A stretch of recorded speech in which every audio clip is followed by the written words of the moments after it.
Back on game day scoreboard, leave no doubt. The Baltimore Ravens 37-3 over the Seattle Seahawks. Lamar 247 all-purpose in what was a one-sided story, and that only begins to tell it. Gus Edwards back in the end zone again 2 more times this week.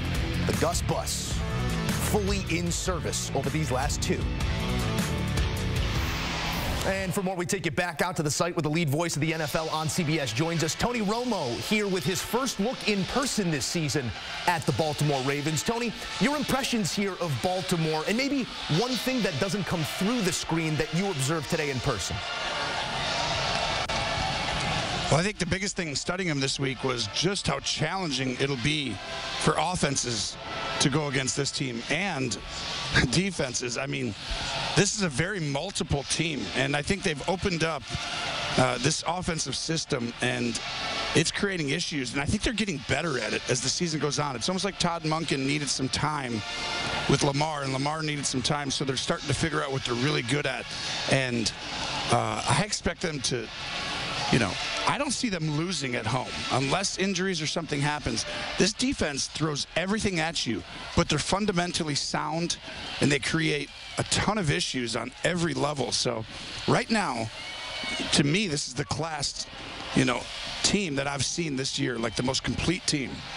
They look fantastic. The quarterback plays spectacular, as you allude to, but sometimes we get that what just happened performance in the week to follow one of these. Indianapolis earlier this season, for instance.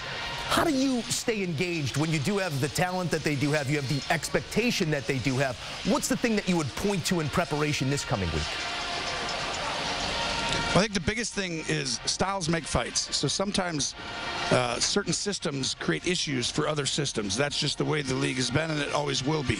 But what I'm finding is that the young players, they're using Zay Flowers differently than earlier. They figured that out and how to, increase his volume and usage, and they know him better.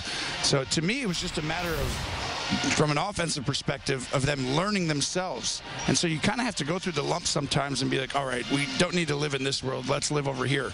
But there's just no great answer to slow down this running game.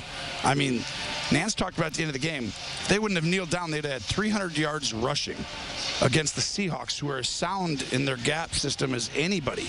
I mean, that's almost impossible. And then on defense, they had as many first downs as quarters in the fourth quarter. They had 4. It was like, these are numbers that aren't real, but I just don't think there's an easy way. This team knows itself better, and that's the one area why they could have hiccups before. I don't see that happening toward the end of the year. Now, their schedule's tough, but if they go on and handle these next 2 games against 2 teams who are very physical and very good, watch out. I mean, you talk about complete football teams. Coming into this week, Seattle was getting a lot of positive press in that regard. Every position group has studs. The gap soundness, it's something that's a calling card of the defense. And then they show up with this performance. Yes, it's a steep hill to climb here against the Baltimore Ravens, but were you at all taken back by the lack of pop early on here from Seattle? We expected this one to be far closer than it was.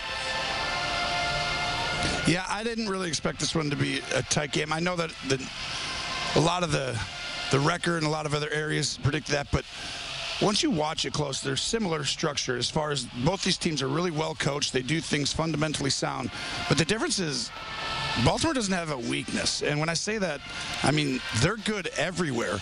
They just didn't know themselves earlier in the year. And so they were running some stuff that they're not going to the rest of the year. And it kind of was like, okay, but you got to figure that out when you get a new offense coordinator, new system.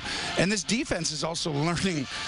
They don't need to necessarily do this or that. They can just kind of keep it simple, but it's really exotic to opposing offenses. They align the same way, but they run 4 or 5 different things out of it, and they can interchange at the line of scrimmage with calls to say, you blitz, you blitz, you blitz, you blitz, and the other guys know it cold. Usually that's a bust waiting to happen. Give Mike McDonald and John Harbaugh credit. They never bust. We are inside 100 days to the Super Bowl on CBS. Tony Romo maybe getting a look today at one he'll see on that day. Thank you, Tony. Thanks, guys. See you, Joe. And don't forget, this season, the NFL on CBS streams live on Paramount+. You can watch more than 100 games this year, including the AFC playoffs and that Super Bowl from Las Vegas, all coming your way on CBS and Paramount+.